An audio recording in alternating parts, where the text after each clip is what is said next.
नमस्कार दोस्तों, मैं विकास भारद्वाज, सिविल इंजीनियर, हाथरस, उत्तर प्रदेश। आज 25 जनवरी 2023। आज इस राष्ट्र के दो पर्व हैं। एक राष्ट्रीय मतदाता दिवस, दूसरा राष्ट्रीय पर्यटक दिवस। पर्यटक दिवस इसलिए अलग है क्योंकि यहाँ सबसे ज़्यादा पर्यटक हर ऋतु का लाभ उठा सकते हैं। जो पर्यटन क्षेत्रों में जाते हैं, हर ऋतु यहाँ पर रहती है, हर मौसम रहता है।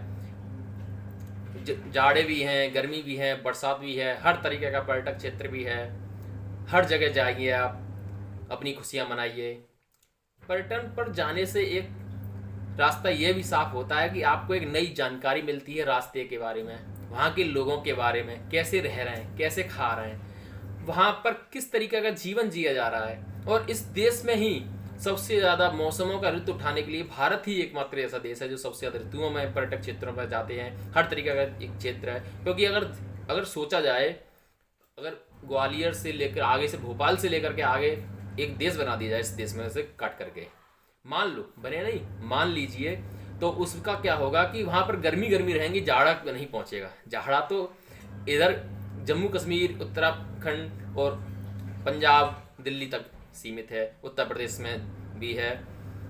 तो उधर गर्मी ऐसे कई देश ऐसे हैं, छोटे छोटे जैसे देश हैं, वहाँ एक ही मौसम रह पाता है। हमारा देश इसीलिए खास है कि हमारे देश में सब तरीके का मौसम है, सब तरीके का पर्यटक है। पहाड़ी क्षेत्र भी हैं, घाटियाँ भी हैं, समुद्र भी है, नदियाँ भी हैं, सड़कें, पर्वत, नदी और हर तरीके का तीर्थ स्थल भी है। राजस्थान में राजस्थान जैसा दिखेगा, उत्तर प्रदेश जैसा अलग अलग नज़ारा, अलग अलग लोग मिलेंगे। तो इसलिए पर्यटक क्षेत्र में पर्यटक दिवस, राष्ट्रीय पर्यटक दिवस इसलिए घोषित किया गया कि आप इस पर्यटक क्षेत्र में जाएं, वहाँ के लोगों के बारे में जानकारी करें। और दूसरा राष्ट्रीय मतदाता दिवस।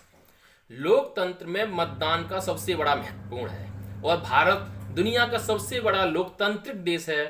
भारत इस लोकतंत्र में आर्टिकल 325, 326 में यह लिखा हुआ गया है कि 18 वर्ष से ऊपर के व्यक्ति हमारे देश में सरकार चुन सकता है। हम अपने प्रतिनिधि को चुन करके राज्यसभा, लोकसभा, विधानसभा, विधान परिषद, ग्राम पंचायत, क्षेत्र पंचायत, जिला पंचायत, प्रधानी, हर जगह पर हम अपने लोगों को चुन करके एक कैंडिडेट वहाँ भेज सकते हैं। वो हमारी बातों को रखेगा। जनता का शासन है यहाँ, और जनता ही इसे चलाती है।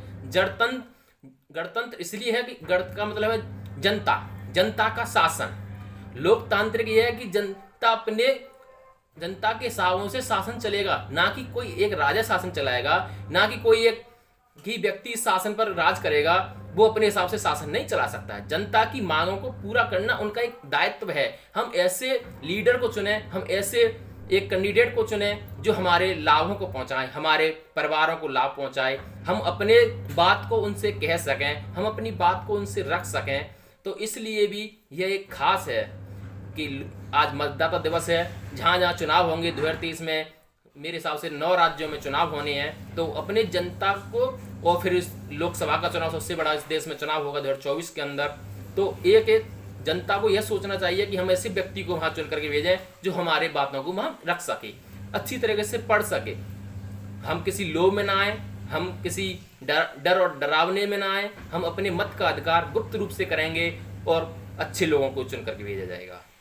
और दूसरी खास बात यह है कि आज इसलिए भी ये दिन खास रहता है कि आज हम के दिन हम इस पृथ्वी लोक में अवतरित हुए। आज हमारा जन्मदिन भी है। मैं उन बच्चों से कहूँगा कि इस थीम को अपनाएं, आगे बढ़ें, अच्छी सोच रखें। सकारात्मक सोच ही सकारात्मक भविष्य बदल सकती है। आपकी सोच ही आपको इस आगे तक ले जा सकती है और उस उम्मीदों को पूरा करेगी जो आपने सोच रखा है। अच्छा सोचेंगे तो अच्छा बनेंगे, गलत सोचोगे, नकारात्मक भाषाओं का उपयोग करोगे तो नकारात्मकता की ओर जाएंगे आप। तो इसलिए इस जीवन को इस दुनिया में आए हो आप, तो ऐसा समझ के जाना, ऐसा करके जाना है। हमको ये हमारा देश नहीं है, हमारा कोई घर नहीं है। हम तो इस दुनिया में रहने के लिए एक हम सफ़र व्यक्ति हैं। जो हमसे अच्छा होगा हम करके जाएंगे। बाद में लोग इस बात को याद रखें कि हाँ, वो व्यक्ति थे, वो कुछ करके गए। तो हमारा ना तो देश है, ना घर है, ना कुछ है। हम तो एक किराए के व्यक्ति हैं या किराएदार हैं सब।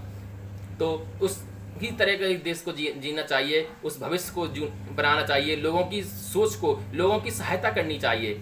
अपना ही अपना नहीं सोचना है, हम सबके बारे में सोचेंगे और आगे बढ़ेंगे इस देश के में। जैसे कि नकारात्मक को सकारात्मक सोच बनाने का प्रयास भी इस देश में हुआ। जब इंदिरा गांधी जी की सरकार थी 1970 के आसपास, तो उन्होंने 20 बैंकों का एक राष्ट्रीयकरण किया था। उन प्राइवेट में थी उस समय, जो उनके राजा वगैरह शासन चला रहे थे, तो उनके लिए थी, मगर उन्होंने राष्ट्रीयकरण किया, यानी कि जनता को बैंक सौंपी। उस बैंक को पूर्ण बनाने के लिए इस देश में नरेंद्र मोदी जी की सरकार ने जनधन खाते खुलवाए। जनधन खाते इसलिए खुलवाए क्योंकि उन्होंने एक वादा किया था कि कोई भूखा नहीं रहेगा, कोई भूखा नहीं सोएगा। तो हर व्यक्ति, कोई ये व्यक्ति ये समझ नहीं पाता था कि हमारे खाते में सीधे प्रधानमंत्री ट्रांसफर करेंगे पैसों को, पीएम कार्यालय से वो पैसे। या देश की अर्थव्यवस्था में सबसे बड़ा लाभ यही है कि हम सीधे उन पैसों का लाभ उठाएं, और जो हमारे स्कॉलरशिप है, राशन मिलता है, या बच्चों के कपड़े हैं स्कूल के, वो सीधे ही उन्हीं खातों में जाएं। मनरेगा के व्यक्ति हैं, वो अपने खाते में ट्रांसफ़र होते हैं वो पैसे। और दूसरी बात यह है कि हम कितना हमारी कितनी बड़ी सोच थी इस देश के अंदर कि हम एक शौचालय जैसा व्यक्ति, हर घर को एक शौचालय दे सके। हमने कभी नहीं सोचा होगा कि एक शौचालय जैसा टॉयलेट घर, शौचालय भी इस देश को हर घर के लिए दिए जाएंगे। इस नरेंद्र मोदी की सरकार ने यह भी पूर्ण करके दिखाया कि हम जो है एक एक घर को शौचालय दें। कितना नकारात्मक भाव को सकारात्मक बदला, एक उत्सव के रूप में बदला, और सबको एक शौचालय दिए। यानी कि बाहर जो घर की बहन बेटियां थीं, वो जाती थी, उनके साथ में दुष्प्रभाव होते थे, वो उसको रोका गया। और हर गांव में एक एक एलईडी लाइट, हर शहर में लाइट की व्यवस्था दी गई कि रात के उजाले में अगर तुम जा रहे हैं तो कोई आपको दिक्कत ना पैदा हो, आप अपनी सही रास्ते पर जा करके उस तक पहुँचें, उस मकाम तक पहुँचें। इसलिए इस देश के लिए जय हिंद, जय भारत।